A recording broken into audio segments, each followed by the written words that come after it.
The Future Ahead. War and the Willingness to Live. Written by Wur Deng Lueth. My journey was one of pure, solitary uncertainty.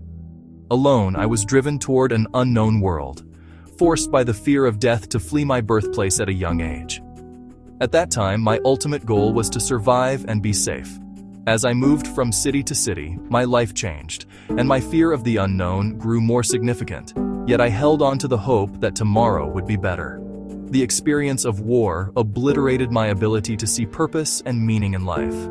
And I still wonder if meaning or value exists.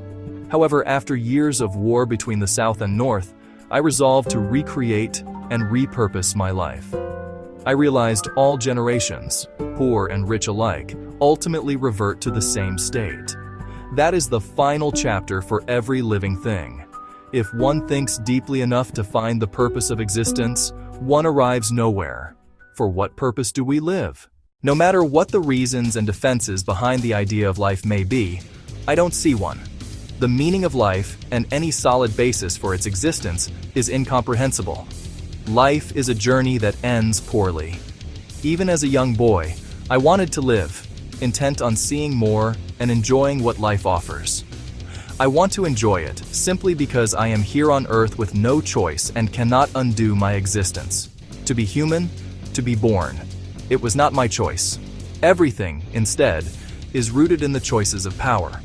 I did not have the option to exist. Even with that fact, the feeling of being alive occupied my soul. The soul's fear of death is another point of fixation, compelling us to view the result of death as a bad thing. The Civil War in Sudan was a reason for my uncertain journey. At the beginning of 1985, I left my family and city forever. To depart was the other choice. Leaving the city and my family behind was an event that created a new chapter